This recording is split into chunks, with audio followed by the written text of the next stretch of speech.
Então vamos lá. Sacrifícios espirituais ou um ministério de música. Consequentemente, os sacrifícios cristãos não são algo literal exterior como no judaísmo, mas são sacrifícios espirituais. Acho que, como essas referências estão bem no começo aí e o assunto também, talvez a gente podia dar uma olhadinha lá nesses 4 versículos aí, que é 1 Pedro 2,5.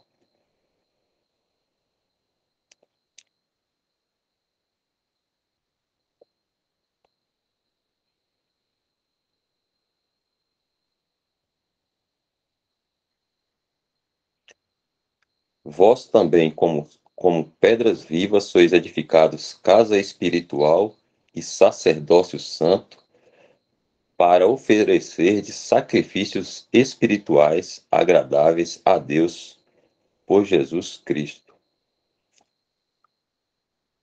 O outro é Hebreus, eu acabei esquecendo Hebreus o quê?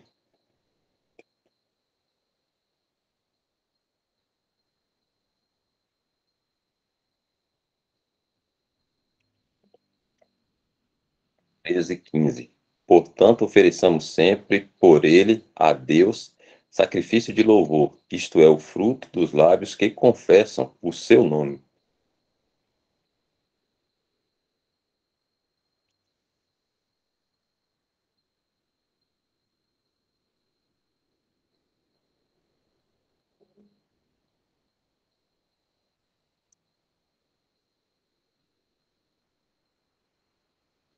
João 4:23. Mas a hora vem, e agora é, em que os verdadeiros adoradores adorarão o Pai em espírito e em verdade, porque o Pai procura a tais que assim o adorem.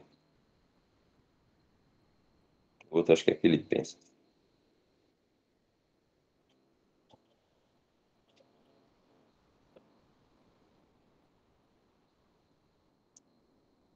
Filipenses.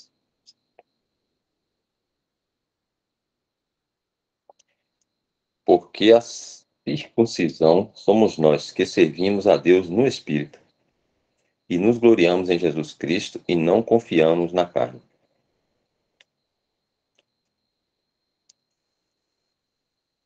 Então a gente volta lá. Como está no iníciozinho, eu vou voltar de novo ao princípio aqui. Sacrifícios espirituais no ministério de música. Consequentemente, os sacrifícios cristãos não são algo literal, exterior, como no judaísmo, mas são sacrifícios espirituais, como a gente viu aí no versículo. Visto que o cristão adora em espírito e em verdade, ele poderia sentar-se imóvel em uma cadeira e ali poderia ser produzido em seu espírito verdadeiro louvor e adoração a Deus pelo Espírito Santo que habita nele. Esta é a verdadeira adoração celestial. O cristão não precisa de uma orquestra ou um coral para produzir a adoração de seu coração, como fazia Israel no judaísmo. Adorar com a ajuda de instrumentos musicais é realmente adorar em terreno judaico. Misturar conhecimento e revelação cristã com a ordem de adoração judaica, que é essencialmente o que a maioria das assim chamadas igrejas da cristandade está fazendo, não é o verdadeiro cristianismo. No céu, não haverá necessidade desses apoios mecânicos exteriores na adoração a Deus. E os cristãos não precisam deles agora, pois devem adorar a Deus agora desta maneira celestial.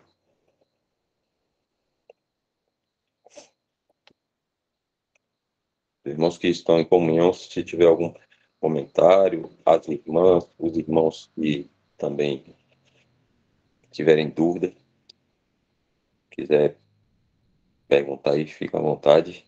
Pode sinalizar com a mão, pode escrever no chat, pode abrir o microfone e falar. Pode me interromper.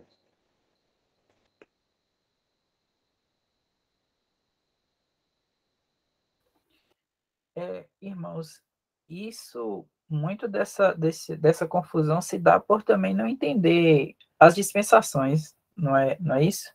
Por não entender que a igreja e Israel são povos distintos. E aí, talvez por conta de haver essa mistura de tudo que está na Bíblia, achar que é para a igreja, se está correto, né? Pensar dessa forma.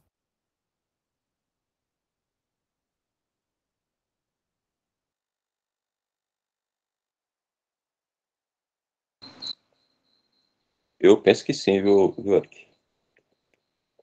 É por aí.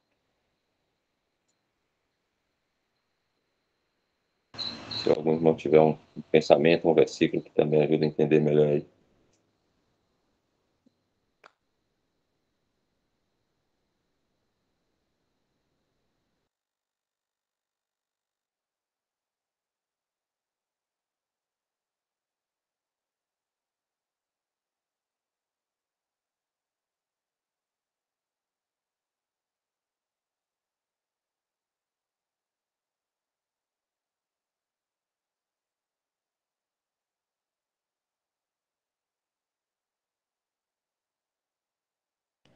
José Newton levantou a mão.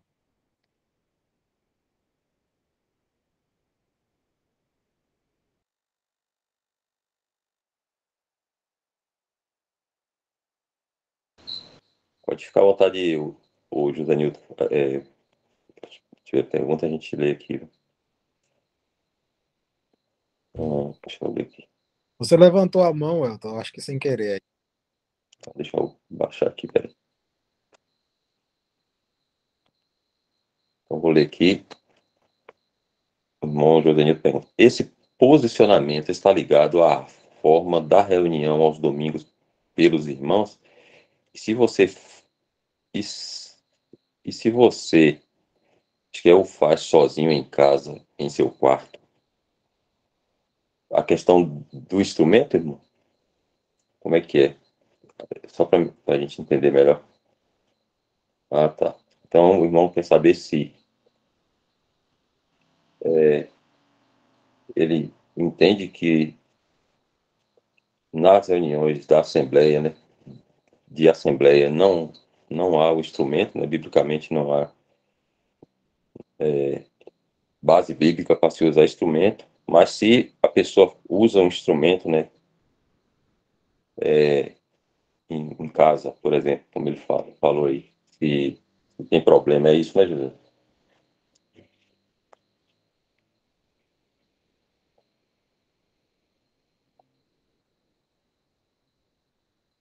Ele disse que eu louvo sozinho no meu quarto e toco violão a Deus. Na semana passada, a gente, nessa mesma leitura, o, o, o autor do texto, o irmão Cruciense, ele falou que fora da Assembleia, que é na formalidade, não tem problema nenhum. Tanto é que os hinos que nós cantamos aqui, antes da gente começar as reuniões, eles têm instrumentos musicais, que é o piano, né? Ele poderia, em vez do piano, poderia ser um violão, ou um violino, ou uma harpa, poderia, tranquilamente. Só que a gente sabe que cada instrumento, ele não só poderia, mas ele leva uma, uma carga diferente às nossas emoções, né? O violino, pessoas podem chorar. A harpa é um tom mais agradável. O violão é diferente. Então, fora da Assembleia, no nosso âmbito informal, vou dizer assim, é tranquilo. Até mesmo entre irmãos reunidos, que não estejam reunidos no caráter de Assembleia, se o irmão pegar um violão, querer louvar ao Senhor, contanto que no coração dele seja o Senhor, não tem problema nenhum. Agora, dentro do âmbito da Assembleia, a gente não vê base bíblica nenhuma. Tá aqui, irmãos. Se algum irmão tiver algum complemento, agradeço.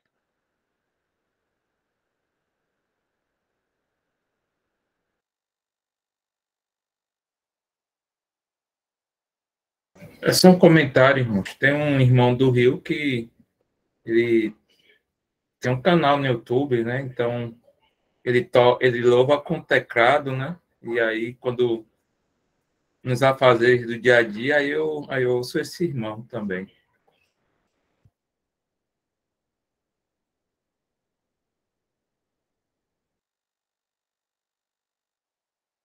Tem um casal também, Everson, eu esqueci o nome da esposa dele, que eles também gravam alguns hinos, colocam um instrumento musical. Tem até um canal também no YouTube, tem o irmão Hudson, né, que eu acho que é o que Jefferson tá falando, então, na forma, assim, caráter informal, eu acredito que não há problema, é igual o Fernando falou, não tem base bíblica para ter o uso de instrumentos no caráter de assembleia. É esse mesmo, irmão.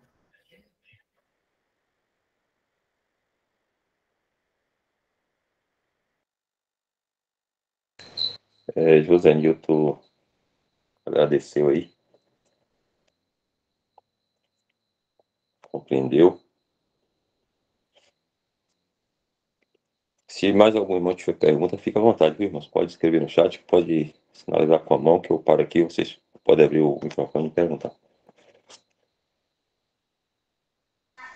Irmãos, eu acredito que é importante entendermos também o cerne da questão. Independente de individual ou coletivo,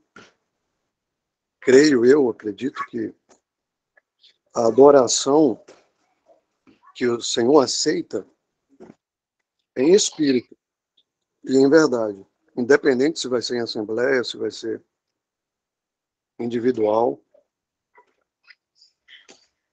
porque vivemos uma outra dispensação, um outro momento, e em nenhum momento a nossa adoração, seja coletiva ou seja individual, de forma carnal ou emocional, ela certamente não serve para o Senhor. Pode servir para que eu aprenda, então, eu quero tocar qualquer instrumento. Eu quero tocar aquilo ali para me aprender, ver o tom e tal. É algo meu, é algo pessoal, e que não vai, na minha concepção, no meu modo de entender, eu não estou adorando ao Senhor como instrumento. A minha voz, sim, o instrumento que Deus deixou para nós adorarmos, hoje é a voz e o coração. Então fica bem claro nas cartas quanto a essa adoração, que é no espírito, que é no coração e é através da voz. E que no céu certamente será assim também. Sem o uso mecânico, sem o uso de nada material. Então é importante entender isso para a gente não confundir e achar que não, então é só uma questão formal e não informal. Então, se é informal, o senhor aceita o instrumento. Quando é formal, o senhor não aceita essa adoração instrumental. Então, a gente pode ficar confuso com essa ideia. É bom deixar bem claro que não é que é proibido, não tem nada dizendo que é proibido para nós, não existe nenhuma regra para a gente quanto a isso a questão. Eu posso usar o instrumento que eu quiser usar na minha casa, em qualquer lugar, junto com outros irmãos, mas preciso entender que isso é um momento meu, é pessoal. Se no meu coração estiver correto e na minha voz, claro, o Senhor vai estar aceitando esse louvor. Eu tenho que deixar bem claro para mim que não é a parte instrumental. A parte instrumental, ou seja, ela qual for, as emoções que eu senti, isso daí não adiantou. Isso é para mim, a minha carne, é eu e as outras carnes que estão à minha volta, mas não o Senhor. Porque a nossa adoração está bem claro, está bem repetido na palavra, é em espírito. Em verdade, espírito não tem nada mecânico, não tem nada carnal, não tem nada material. Em espírito, em verdade. É a voz, porque foi o Senhor que fez esse instrumento, e não foi o homem. A nossa voz, e o nosso coração, e o nosso espírito. E nós somos o templo de Deus. Então é tudo dele, ele que fez essa adoração hoje, é assim. A gente vai encontrar também em Romanos 12, se não me falha a memória, o culto racional. É racional, ele não é emocional, não vai encontrar em nenhum momento culto emocional. ou culto mecânico, ou culto carnal. Então, tudo que for da carne, tudo que for mecânico, tudo, não tem uma proibição se eu faço isso individual, não tem nenhuma proibição. Porém, eu preciso só ter isso em mente, que eu não estou adorando o Senhor com instrumento. Eu estou adorando o Senhor no coração, e com a voz, e no espírito. Irmãos, coloca Hebreus 13:15 aí, que eu acho que vai corroborar com o que Isaac acabou de falar aí.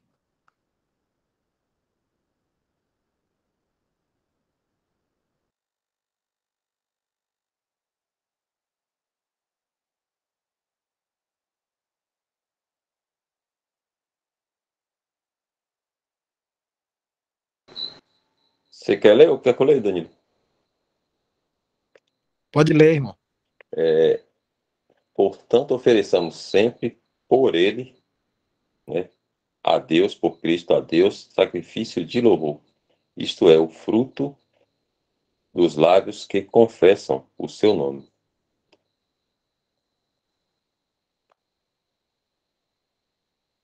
Então, o que Isaac estava falando, né, o que vai subir a Deus é sempre o nosso coração, através dos nossos lábios, né, do que a gente está falando, seja um hino, dependendo da letra, né, claro que vai ser uma letra sempre de acordo com a vontade de Deus, né, que seja glorificando o Filho dele, amado.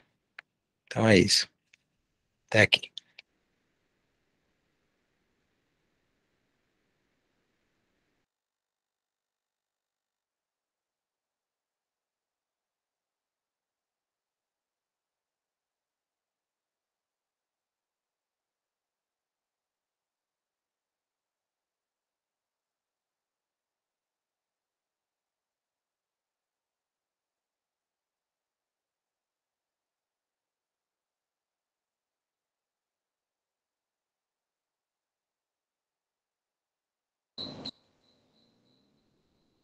Então, eu vou pedir a Eric para voltar lá no texto. Se os irmãos tiverem algum pensamento, pode me interromper. O Zé Nilton colocou aqui: quando falo em adorar, é fazê-lo em espírito e em verdade, o que significa honrar a Deus e render-lhe graças de uma maneira tão profunda que envolve todo o nosso ser. É o meu ser, é o seu ser, e assim sucessivamente. Bom, José Nilton.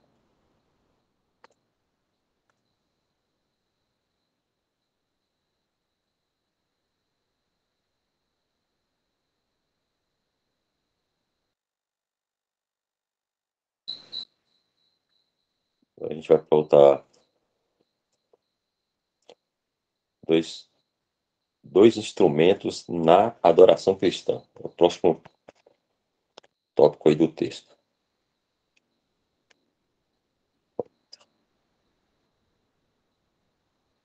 É por isso que não lemos nenhum caso no livro de Atos ou nas epístolas onde os cristãos adoravam o Senhor usando instrumentos musicais. Não há qualquer menção nas epístolas do Novo Testamento em que a adoração cristã foi auxiliada por instrumentos musicais.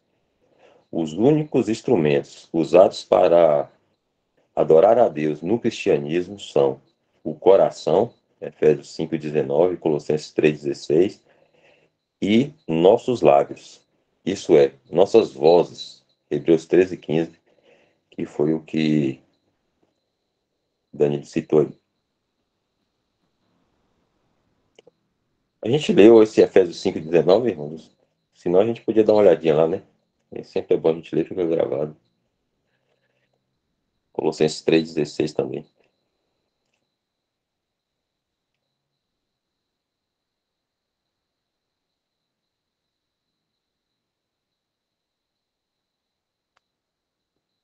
Efésios 5, versículo 19. Falando entre vós com salmos e hinos e cânticos espirituais, cantando e salmodiando ao Senhor no vosso coração. E Efésios 3, e Colossenses 3,16.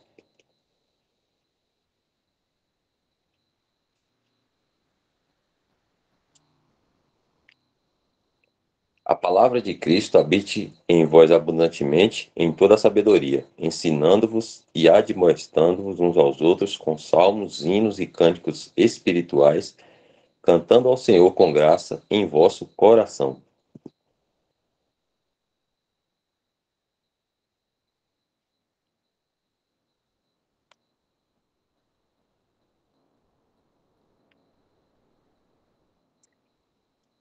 Antes de continuar, eu vou só ler aqui, que a irmã Geu colocou. Em espírito não seria podermos a qualquer momento adorar o Senhor e em verdade no lugar que Ele está? Pergunta aí da irmã Geu, eu acho. Tá com o Lucas, mas é irmã Geu, né?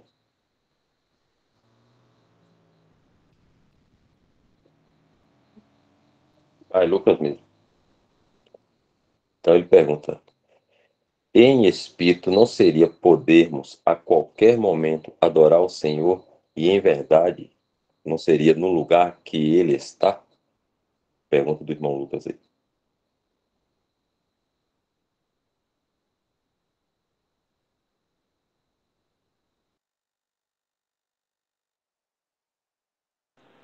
Uma coisa que os irmãos falam, que Israel, quando o Senhor veio, eles adoravam em verdade.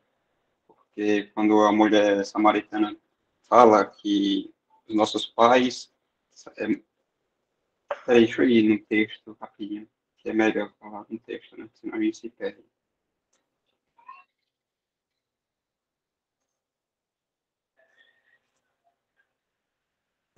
Lucas, não, perdão, irmão, é João 4:20.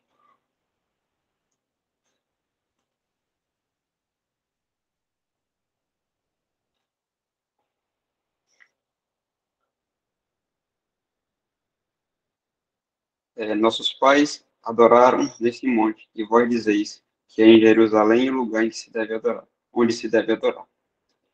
Disse-lhe, mulher, creme, que a hora vem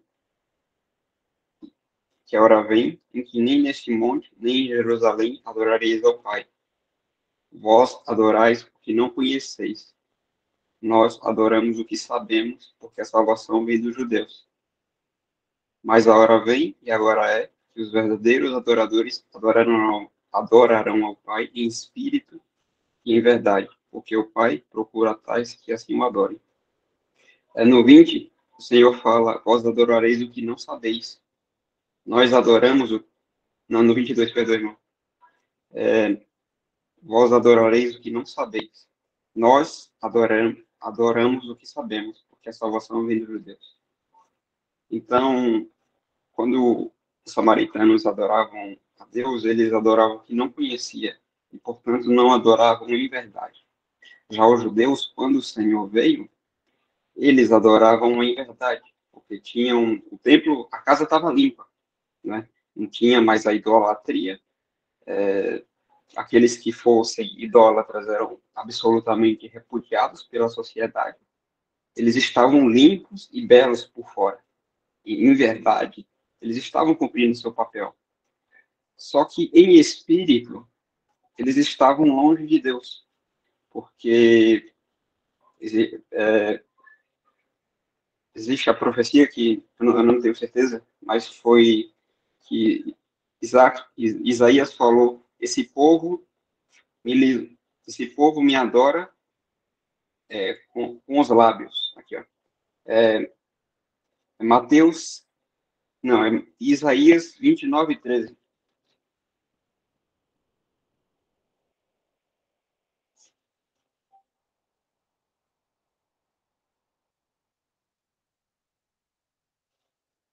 Porque o Senhor disse, pois este povo se aproxima de mim e com a sua boca e com os lábios me honra, mas o seu coração se afasta para longe de mim, e o seu temor para comigo consiste só em mandamentos de homens, ou que aprendeu de cor, que foi instruído. Então, Israel, ele, como nação, adorava ao Senhor, honrava ao Senhor, perdão, com seus lábios, porém, no seu coração, eles estavam longe, eles amontoavam cargas para si mesmos com tradições de homens, por exemplo, a tradição de se purificar, lavar sempre as mãos antes de comer. Só que muitos nesses momentos, eles deixavam a lei de Deus de lado, porque o Senhor cita o exemplo de que se algum pai e mãe pedir a seu filho ajuda, e ele disser o que poderia ter de mim é oferta ao Senhor, para eles aquele jovem não deveria ser executado, porque o Senhor tinha ordenado que quem não honrasse a pai e mãe deveria ser executado. Então, se algum filho não mostrasse misericórdia para com seus pais, mas desse o seu valor para o templo, para a construção, para tudo aquilo, para eles era ganho. Para eles era melhor aquilo, sobrepondo a vontade de Deus, em usura própria, né? Só que isso eles faziam em verdade, por fora, mas em espírito eles estavam longe do Senhor. Eu entendo isso, irmão. Se algum irmão tiver algum complemento.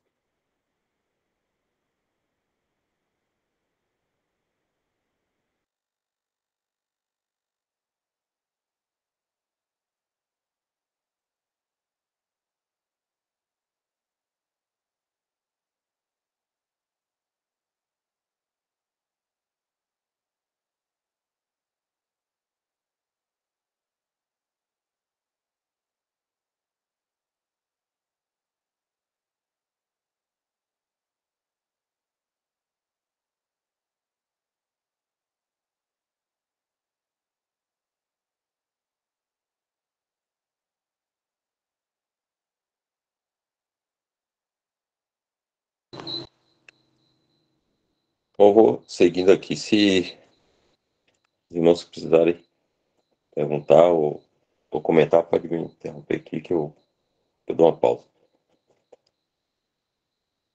Então a gente leu Efésios 5,19, Colossenses 3,16, que fala dos... Foi isso, né? Eu parei aqui, não foi?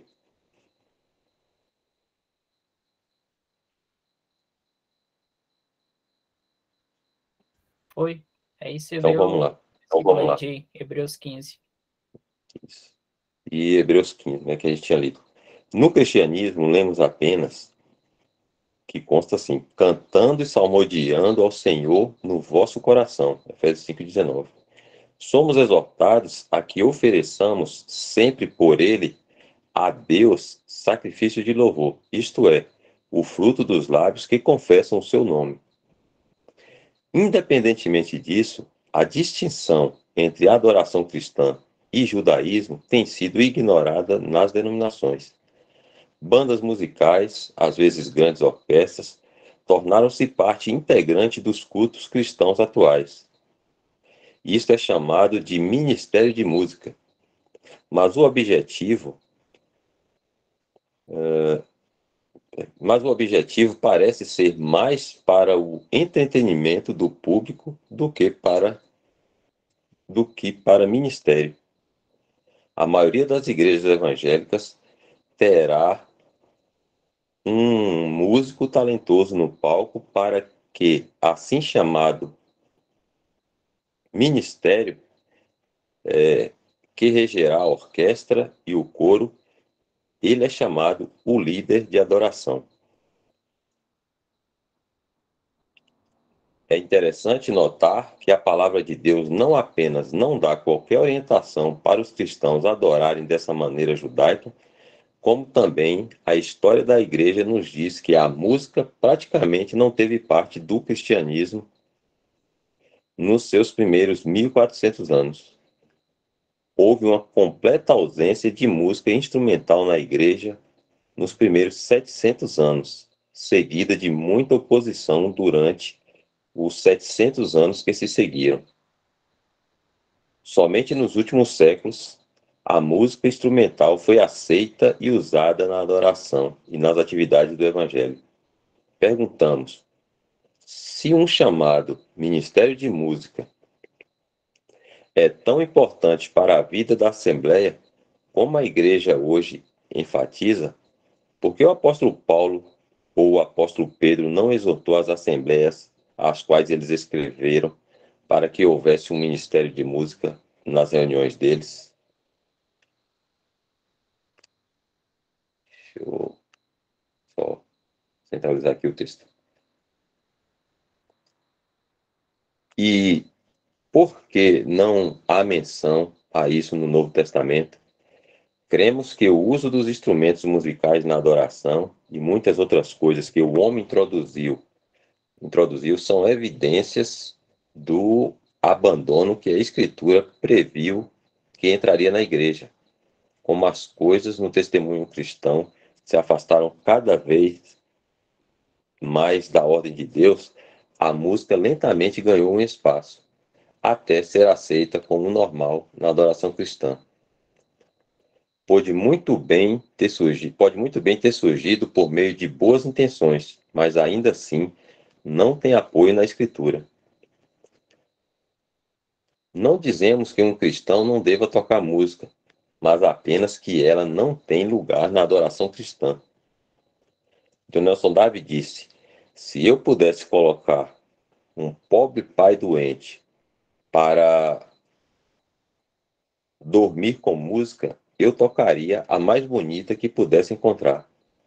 Mas ela apenas estraga qualquer adoração, trazendo o prazer dos sentidos para o que deveria ser o poder do Espírito de Deus.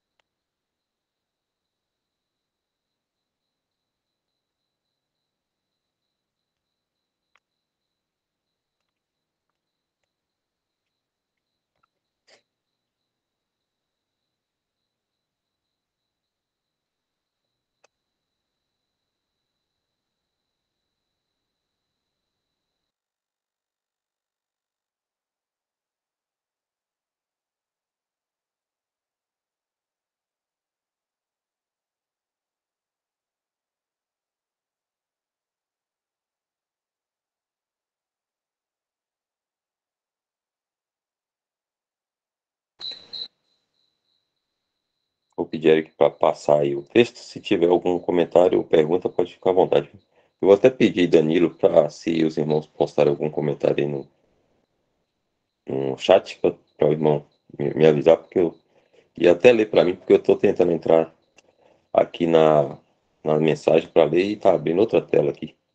Pronto, eu vou ler então aqui. Eles falaram aqui mesmo.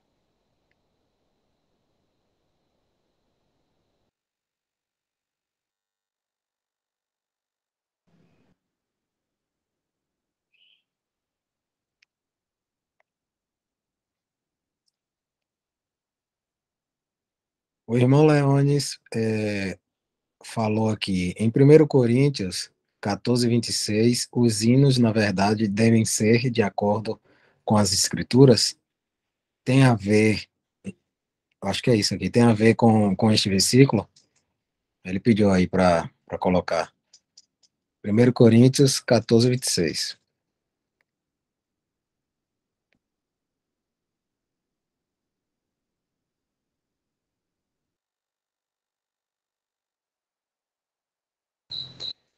Que farei, pois, irmãos, quando vos ajuntais, cada um de vós tem salmo, tem doutrina, tem revelação, tem língua, tem interpretação, faça-se tudo para edificação.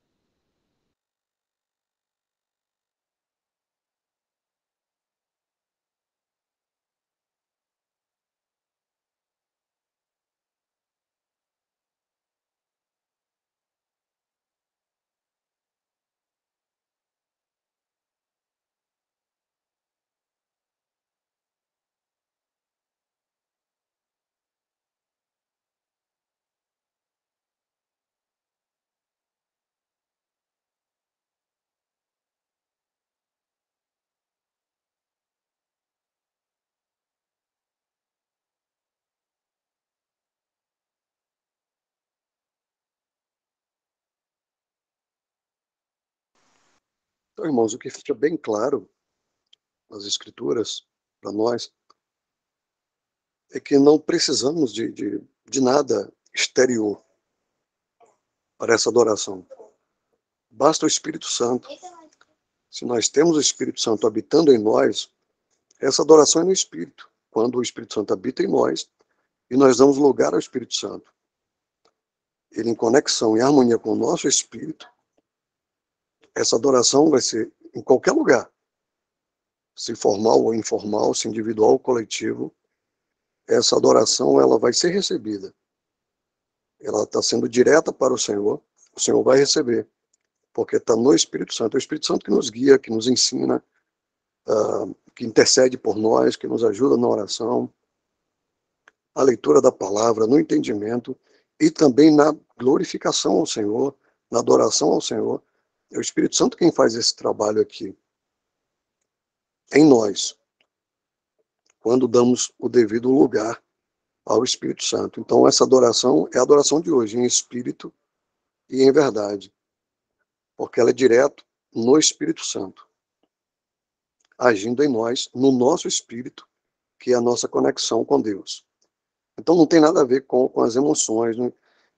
As coisas externas, tudo que é mecânico, como instrumentos, por exemplo, ajuda muito a nossa carne, a nossa alma, os nossos sentidos, os nossos sentimentos, mas como o irmão colocou lá, vai estragar a verdadeira adoração. Ela vai estragar, porque é como se eu estivesse querendo ajudar na adoração o Espírito Santo. É como se eu quisesse ajudar. Então, eu vou usar instrumentos, ou um coral, seja lá o que for, para ficar mais bonito, para ficar melhor.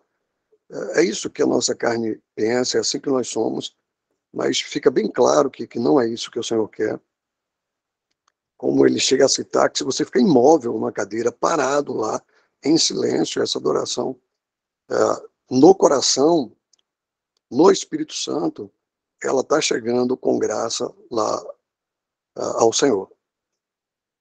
Está sendo muito bom para o Senhor essa adoração.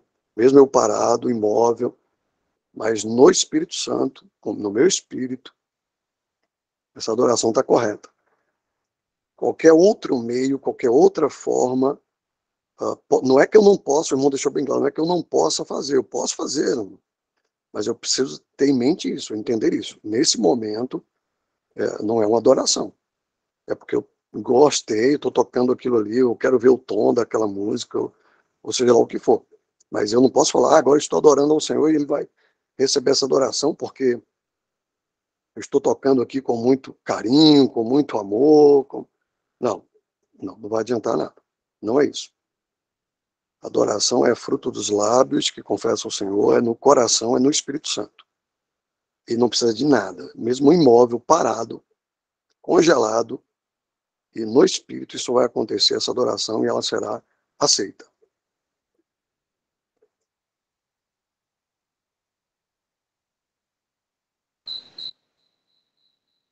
Uma coisa também que ajuda a gente a entender, como é que falou no início, aí, né? Nessa dispensação da graça, o que caracteriza essa dispensação é a descida do Espírito Santo, que não tinha acontecido antes, né? Do surgimento da igreja, né? E Deus tem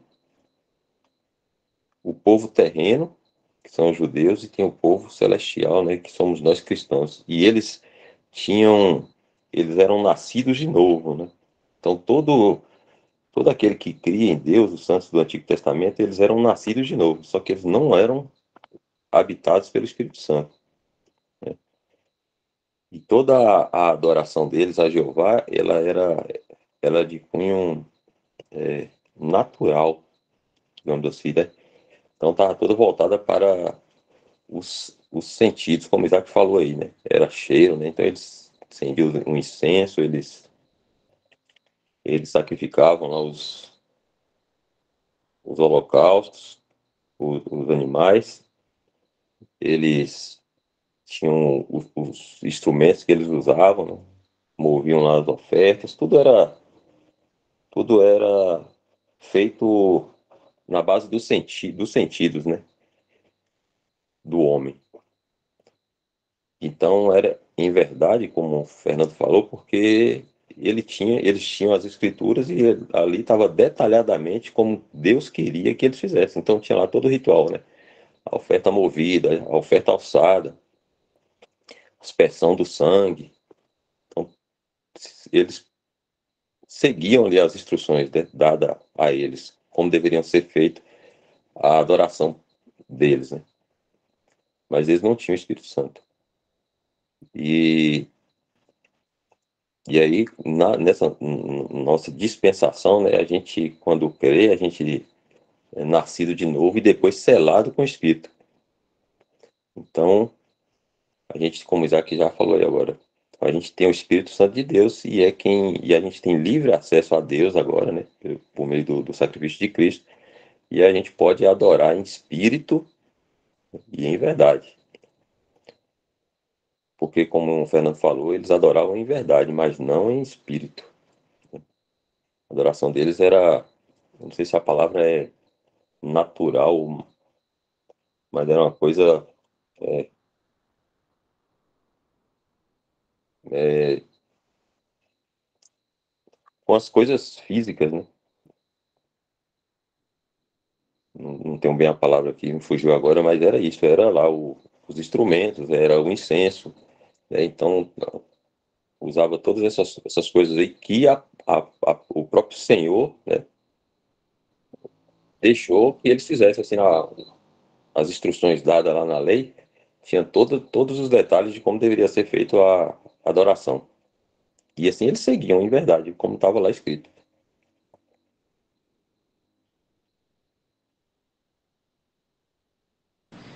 Uma coisa também interessante, irmãos, é a gente observar que desde Caim lá, né?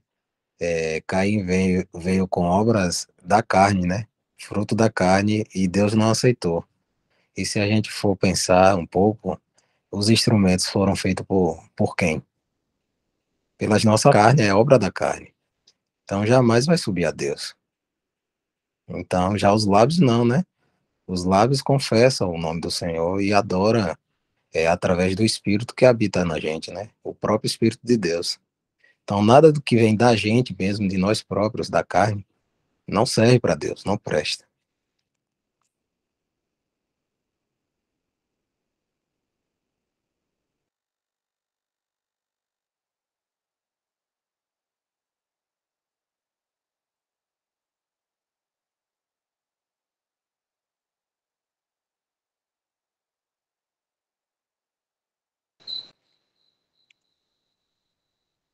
Esse é o próximo app.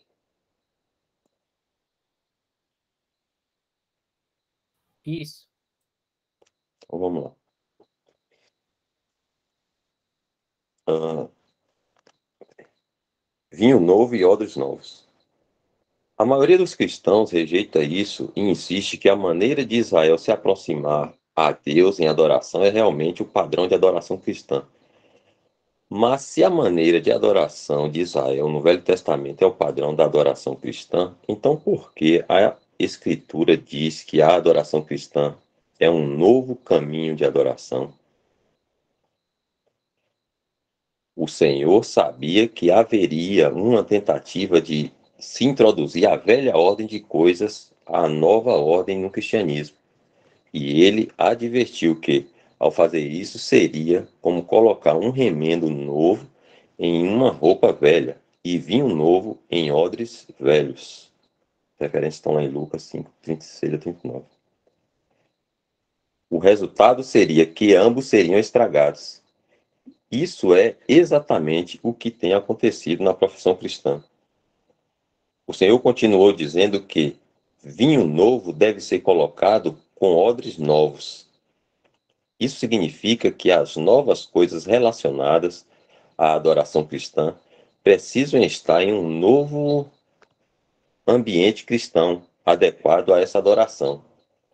O Senhor também diz que quando alguém que está acostumado com o vinho velho das coisas judaicas é apresentado ao novo vinho do cristianismo, ele dirá inicialmente que o velho é melhor. sendo emocionalmente apegado àquela ordem exterior de adoração que tanto apela aos sentidos. Uma pessoa não iria deixá-la facilmente. Como já dissemos, a Epístola aos Hebreus trata cuidadosamente desse problema. Ela toma uma característica do judaísmo após outra e a compara com o que temos agora no cristianismo e conclui que temos algo melhor, usando essa palavra em quase todos os capítulos.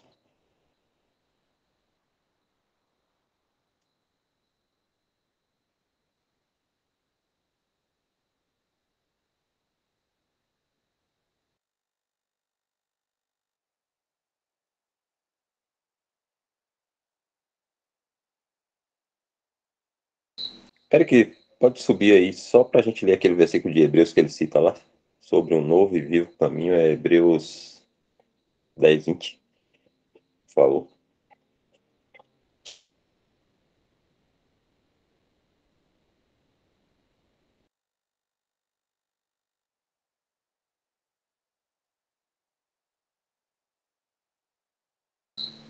Pelo novo e vivo caminho. Peraí, vou ler o 19. Tendo, pois, irmãos, ousadia para entrar no santuário pelo sangue de Cristo, pelo sangue de Jesus, pelo novo e vivo caminho que ele nos consagrou, pelo véu, isto é, pela sua carne.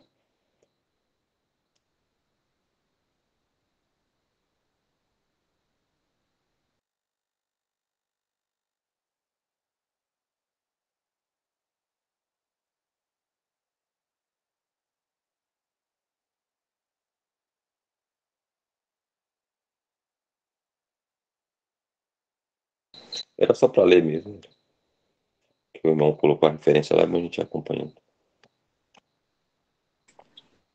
Tem uma escrita aqui de José Nilton, eu vou ler.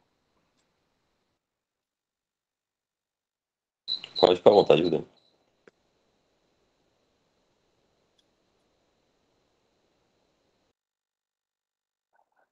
Ele falou que esse parágrafo está bem claro sobre essa ação em ato formal da reunião, ou seja, no âmbito formal não. Isso aí foi no anterior, no tópico anterior. Então, ele entendeu que não poderia usar os instrumentos na Assembleia. Agora ele falou outra coisa aqui. Um comentário particular. A palavra de Deus sempre leva a Cristo. Assim, para poder adorar em verdade, o cristão que adora em verdade se conforma com Cristo. Isto porque Cristo é a própria verdade, como consta em João 14,6.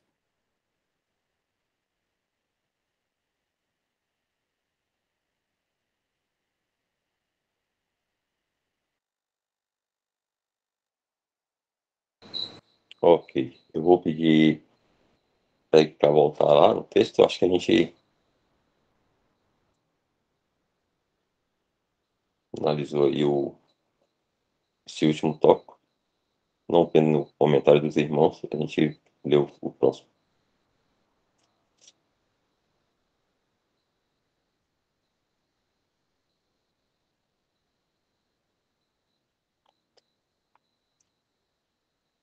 O próximo fala assim: os cristãos devem estar reunidos para adoração e ministério em nome do Senhor Jesus Cristo e aguardar a direção do Espírito. Fala assim: olhando para o Novo Testamento como nosso guia para o funcionamento de uma Assembleia Cristã, vemos que o grande propósito de Deus é exaltar seu Filho, o Senhor Jesus Cristo. Aprendemos que Deus considera tanto seu Filho que atribuiu o maior valor ao seu nome. A Bíblia diz que Deus, abre aspas, lhe deu um nome que é sobre todo nome, para que ao nome de Jesus se dobre todo o joelho dos que estão nos céus e na terra e debaixo da terra, dos seres celestiais, terrenais e infernais, segundo a versão de Darwin. O Senhor Jesus disse a seus discípulos que quando a igreja fosse formada após sua morte no Pentecostes, que seu nome seria o centro de reunião deles. Ele disse: Porque onde estiverem 2 ou 3 reunidos em meu nome, ou para o meu nome, aí estou eu no meio deles. A igreja primitiva fez isso. Eles estavam reunidos nesse nome exaltado do Senhor Jesus para adoração, ministério e responsabilidades administrativas. Eles não tinham outro nome além do dele. Esse ainda é o padrão de Deus para a igreja hoje. O que os anjos devem pensar, conhecendo e se deliciando com o nome exaltado de Jesus Cristo, quando veem os cristãos se unindo para adoração na terra? Portanto, todo tipo de nomes denominacionais e não denominacionais, portando todo tipo de nomes denominacionais e não denominacionais, o que ele quer dizer aqui é o que os anjos devem pensar, conhecendo e se deliciando com o nome exaltado de Jesus Cristo, quando veem os cristãos se unindo para adoração na terra, portando todo tipo de nomes denominacionais e não denominacionais. Enquanto Deus atribui o maior valor ao nome de Jesus, os homens dizem que não importa qual o nome que você carrega. Perguntamos: o povo do Senhor ostentará esses nomes no céu? Haverá presbiterianos, batistas, cristãos reformados, metodistas, pentecostais, etc. Lá em cima? Não. Quando chegarmos lá, todos os outros nomes terão desaparecido. O nome de Cristo é supremo no céu e deveria ser na terra também.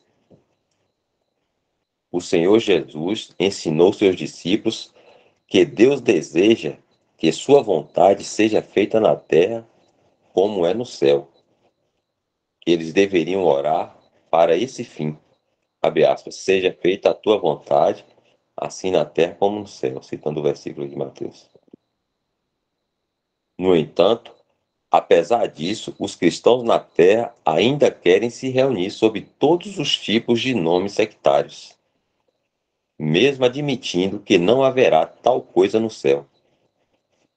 Se orássemos honestamente, seja feita a tua vontade, assim na terra como no céu, teríamos de renunciar a todos os nomes e seitas na terra, como é feito no céu. Certamente, o Senhor Jesus é digno de que não estejamos reunidos em nenhum outro nome, senão somente no dele, o dele. Que diferença há hoje dos dias dos apóstolos? Naquela época, o Senhor Jesus Cristo era o nome exaltado ao qual eles estavam reunidos. Exaltar outro nome, fosse o de Paulo ou de Cefas, seria condenado pelo Espírito de Deus como carnalidade e espírito de divisão. Que triste abandono da ordem de Deus é ver cristãos hoje carregando todos os tipos de nomes denominacionais diferentes. Se nós, com fé, simplesmente reconhecêssemos nossa fraqueza e tomássemos nosso lugar de expressa dependência de Deus e estivéssemos reunidos apenas para o nome do Senhor Jesus, sob a direção do Espírito, descobriríamos que Cristo estaria no meio, como ele prometeu. Mesmo que houvesse apenas 2 ou 3 que procurassem agir conforme esta palavra, eles experimentariam o gozo de sua presença com eles. Eles poderiam receber reprovação de outros cristãos por estarem reunidos de maneira tão simples, pois a palavra de Deus diz que, se sairmos do arraial, certamente levaremos seu vitupério por reprovação. Mas eles também teriam a feliz confiança de que estavam reunidos de acordo com a palavra de Deus. Isso ocorre porque há um gozo em fazer a vontade de Deus, que é conhecido apenas por aqueles que a fazem.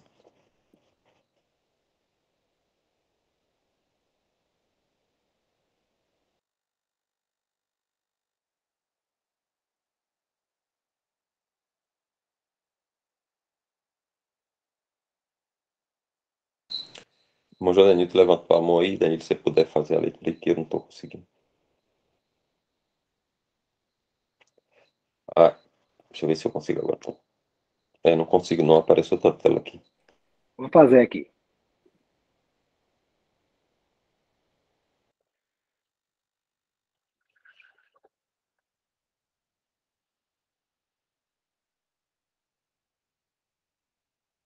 Estão ouvindo? Tá. Tá. O Elton, irmão, no parágrafo que toca em anjos, pensando, pergunto, existe fundamento bíblico de que anjos possuem sentimentos?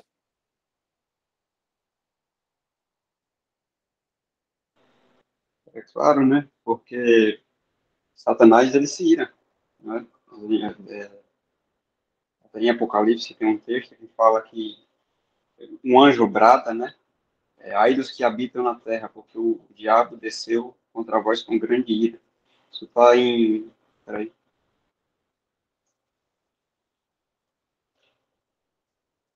Apocalipse 12:12.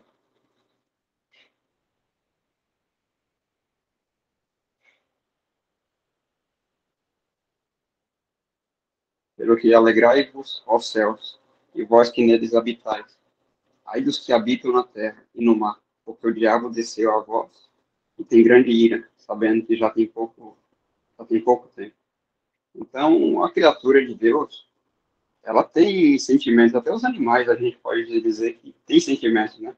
Você consegue ver nitidamente a expressão de um animal que manifesta suas expressões corporais, que ele tem sentimentos. Outros animais é complicado você expressar se ele, como por exemplo uma cobra, você não sabe dizer se ela está feliz ou triste, porque não tem uma expressão tão nítida para a gente. Agora, a criação de Deus, ela tem sentimentos, e nós conhecemos esses sentimentos, a ira, a felicidade. E é uma boa esperança, né, até esse versículo, porque, pelo que alegrai-vos aos céus, e vós que neles habitais. Porque a gente sabe que essa é a futura esperança que temos certeza de que o Senhor há de julgar todas as coisas, e aquele que esperam no Senhor tem essa firme certeza de fé da salvação em Cristo Jesus.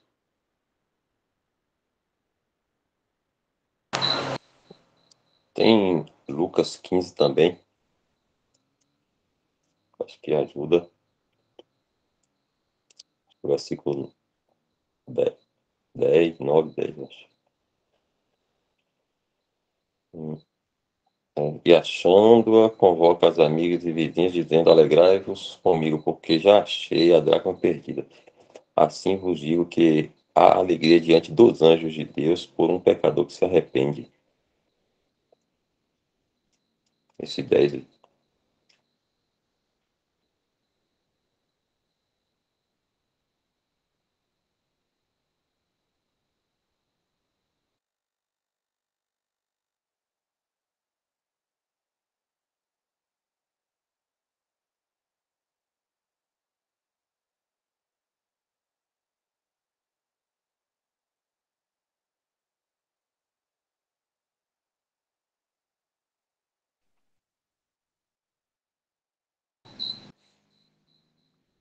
José Nilton falou aqui, ok, a expressão de que os céus se alegram quando um pecador se converte, os irmãos lembram onde possuem mais ou menos isso?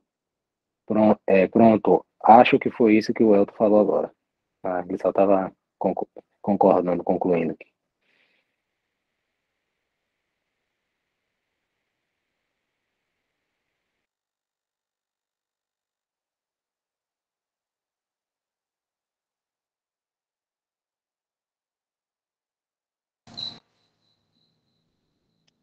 Então a gente tem esse próximo aí, né? A prática bíblica de cristãos reunidos para adoração e ministério. Lembrando aí, os irmãos que quiserem comentar ou perguntar, pode ficar à vontade que eu dou uma pausa. Além de estarmos reunidos para o nome do Senhor, Jesus Cristo, também aprendemos com o Novo Testamento que a igreja primitiva estava reunida por pelo menos 4 razões principais. Diz: e perseveravam na doutrina dos apóstolos e na comunhão e no partir do pão e nas orações. Atos 2:42. Essas são as mesmas razões pelas quais a igreja hoje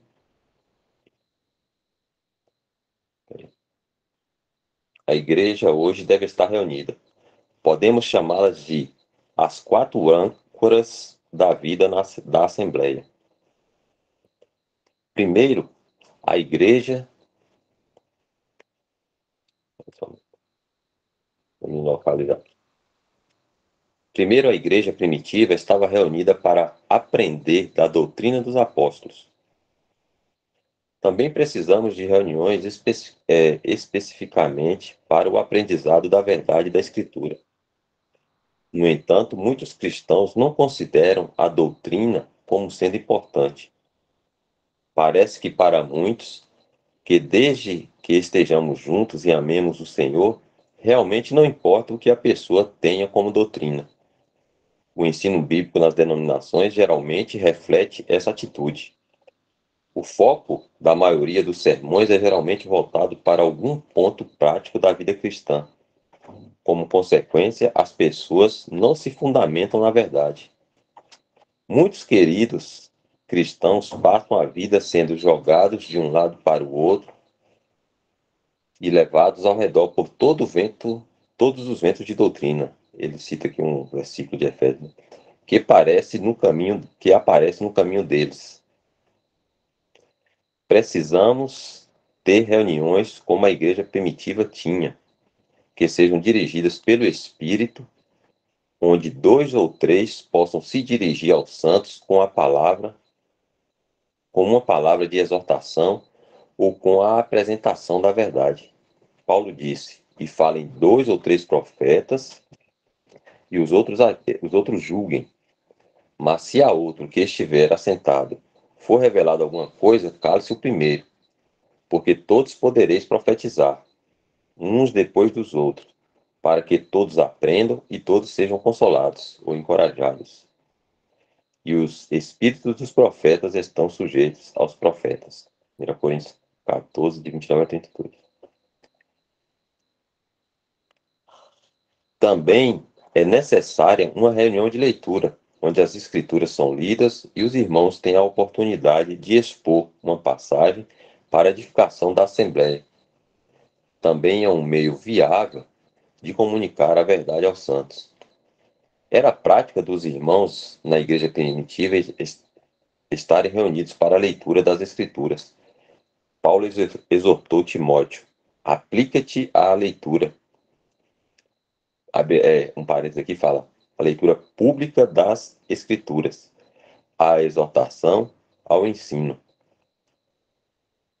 O tipo de leitura a que Paulo estava se referindo não é o estudo pessoal da Bíblia, mas a leitura pública das Escrituras para outras pessoas. O fato de exortação e ensino estarem relacionados à leitura das Escrituras sugere naturalmente que havia oportunidade para aqueles que, como Timóteo, fossem capazes de fazer comentários sobre as passagens lidas para a edificação dos outros. Estes são os elementos básicos de uma reunião de leitura. É a maneira de Deus para que os cristãos se estabeleçam na verdade. Em segundo lugar, a igreja primitiva também estava reunida para a comunhão cristã. Muitos cristãos veem a comunhão como nada mais do que se ajuntarem com outros cristãos para recreação e esportes. Certamente não há nada errado com a recreação, mas a comunhão cristã é comunhão sobre coisas cristãs. Essas são coisas divinas que temos em comum com todos os outros membros do corpo de Cristo. Na igreja primitiva, isso sem dúvida ocorreu quando eles estavam juntos para o aprendizado da doutrina dos apóstolos, pois está intimamente ligada a ela nesse versículo. Contudo, não devemos limitar nossa comunhão com outros crentes apenas quando estamos reunidos para aprender a verdade. Precisamos ter uns aos outros em nossa casa também. Em terceiro lugar, a igreja primitiva também estava reunida para partir o pão. Depois que a igreja foi estabelecida, todos os primeiros dias da semana, ou o dia do Senhor, eles se reuniam para partir o pão. Ele deixa a referência aqui que é Atos 20, versículo 7. Este é um privilégio que também temos, como o Senhor pediu. Abre aspas, fazer isso em memória de mim. Lucas 22, 19. Mesmo assim, aparentemente, isso é algo que não é tão importante para os cristãos hoje em dia, pois a maioria dos grupos eclesiásticos celebra a ceia do Senhor uma vez por mês ou a cada 3 meses. Também a maneira pela qual é celebrada, por vezes, mal se assemelha ao que temos na Escritura. Mesmo quando é celebrada, geralmente é algo introduzido por alguns minutos no decorrer de algum dos cultos da igreja. Muitas vezes, isso é feito com um grupo misto de crentes e incrédulos. Embora quando o Senhor instituiu a ceia, ele indicou que apenas os verdadeiros crentes deveriam partir o pão em sua memória. Ele cita aqui as referências. Ele quer que aqueles a quem ele redimiu ocupem um tempo para meditar nele, para contemplarem o grande custo da redenção deles.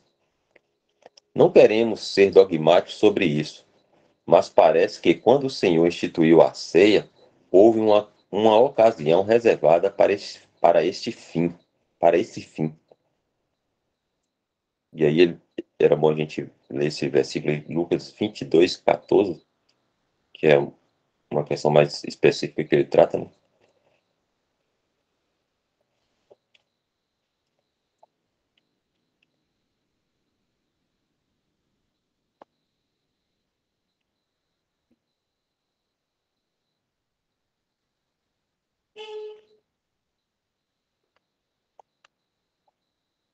Esse irmão vai conseguir colocar aí Lucas 22, 14. E chegada a hora, pôs-se à mesa e com ele os 12 apóstolos. Ele faz referência a esse versículo aí, né? Que ele acha que é uma hora específica, né? Que o Senhor instituiu ali para a ceia, né? E chegada a hora. Então a gente volta lá agora. Dá a entender, né? Que teve uma hora ali específica pelo Senhor. Deixa eu ver onde é que eu estava. E em quarto lugar, eles estavam reunidos em ocasiões regulares para orações.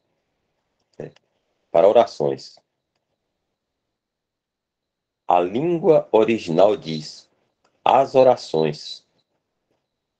Ele está citando o versículo lá de Atos, né? E perseveravam na doutrina dos apóstolos, na comunhão, no partir do pão e nas orações. Indicando que eles tinham momentos específicos em que se ajuntavam com esse propósito. Portanto, a igreja primitiva teve reuniões de oração quando expressavam coletivamente sua dependência do Senhor para suas necessidades. Isso é, novamente, algo que infelizmente está faltando na igreja hoje. Muitos grupos cristãos têm apenas cultos aos domingos. Uma reunião de oração no meio da semana quase desapareceu na maioria dos lugares. E onde há reuniões de oração, geralmente elas têm pouca participação. Isso prova apenas que os cristãos de hoje não consideram importantes as reuniões de oração. No entanto, o Senhor gostaria que seu povo estivesse reunido regularmente para orações. Esses são os principais tipos de reuniões para as quais a igreja primitiva esteve reunida e são os que precisamos hoje na igreja. Elas são essenciais para a saúde espiritual de uma assembleia e são a razão pela qual Deus as registrou para nós em sua palavra. A doutrina dos apóstolos forma nossa comunhão, o partir do pão expressa essa comunhão e as orações mantêm nossa comunhão. Essas 4 coisas têm sido chamadas de as 4 âncoras da vida na Assembleia. Abre parênteses. Existe outro tipo de reunião da Assembleia que a Escritura indica. Uma reunião para disciplina, mas é de caráter diferente. 1 Coríntios 5, 4, 5. Eu vou ler aqui. Quer pôr e a gente já lê logo. 1 Coríntios 5, 4 e 5.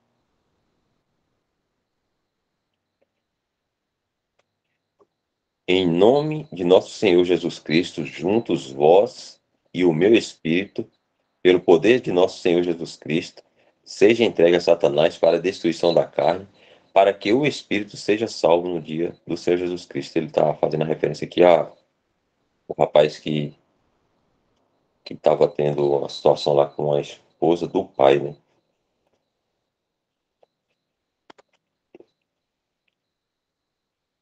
E a gente volta lá. Né?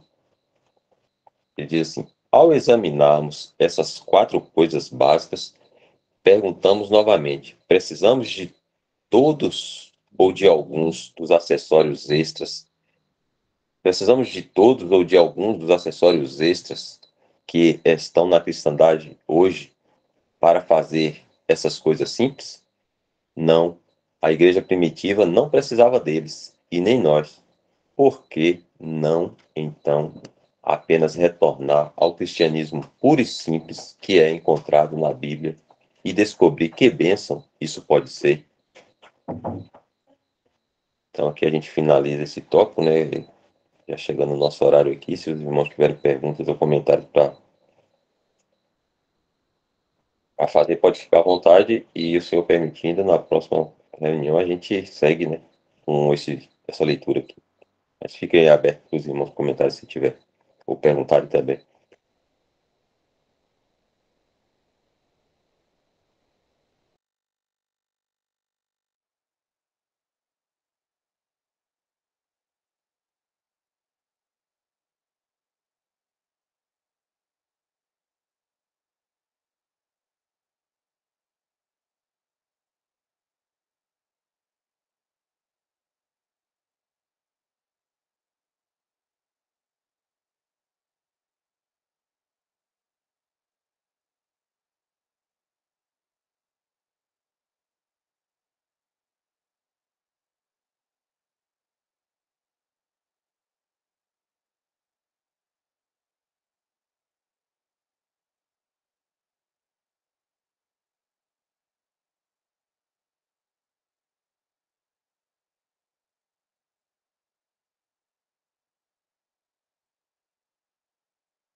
Então, não tendo comentários, irmãos, a gente dá uma pausa aqui, né, na leitura, fica para a próxima reunião